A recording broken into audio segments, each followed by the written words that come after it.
Karena dendam yang sangat besar, pria ini melenyapkan siluman ular yang sudah berani menghamili istrinya. Ya, suami mana yang rela melihat istrinya berselingkuh sampai hamil, apalagi dengan siluman ular. Amarah suami ini benar-benar sudah membutakan hati nuraninya, cuy. Dengan tega melenyapkan siluman ular itu. Bumi dan langit seolah-olah menggambarkan kejadian buruk pada saat itu. Perasaan ini pun mulai tidak enak. Langit tiba-tiba berubah menjadi gemuruh dan seketika berubah menjadi terang lagi. Sementara di sana terlihat suami Tini sedang membawakan daging siluman ular selingkuhannya untuk dimasak di rumah dan dimakan bersama dengan keluarganya. Suami Tini sudah sangat puas karena ia berhasil melenyapkan siluman ular selingkuhan istrinya. Sesampainya di rumah, suami Tini pun bergegas memasak daging ular itu. Setelah matang, begitu bahagianya ia bisa menghidangkan daging siluman ular itu untuk dimakan bersama dengan keluarga kecilnya. Tini dan anaknya pun tak menaruh curiga sama sekali dengan suaminya itu. Mereka dengan lahap langsung memakan daging siluman ular. Bahkan Tini sampai memuji masakan suaminya yang begitu nikmat. Tak berselang lama, suami Tini pun bertanya kepada istrinya tersebut, "Apakah kamu tahu daging ular jenis apa yang kamu makan saat ini?" Tini pun menjawab jika ia tidak tahu. Lalu suami Tini pun kembali berkata dengan lantang jika ini adalah daging siluman ular yang sudah menghamilimu. Mendengar hal itu, Tini pun sangat cemas ketakutan. Suami Tini akhirnya menjelaskan jika ia sudah tahu semuanya tentang perselingkuhannya dengan siluman ular. Tini tak kuasa untuk mengatakan apapun, cuy. Sementara putri Tini meminta maaf kepada ibunya karena ia sudah bercerita tentang keberadaan siluman ular itu kepada sang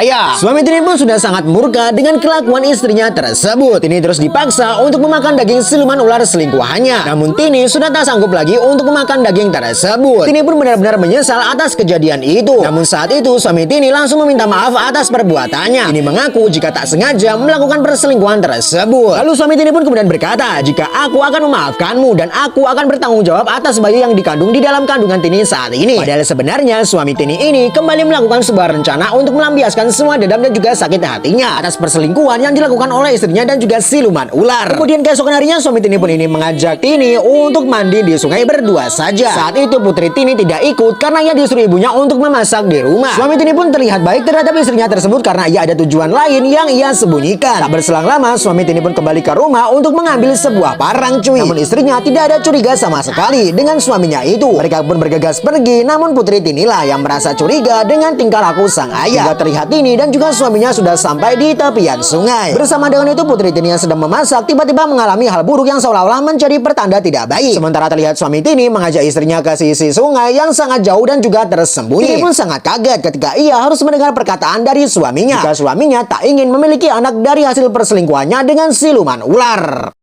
Suami Tini pun meminta istrinya untuk mengeluarkan bayi siluman ular saat itu juga. Jika tidak, suami Tini lah yang akan mengeluarkan bayi siluman ular itu dengan cara paksa. Tini pun sangat ketakutan, cuy. Ia berusaha pergi dan menjauh dari suaminya itu. Namun suami Tini tidak ingin melepas istrinya. Ia terus mengejar istrinya tersebut.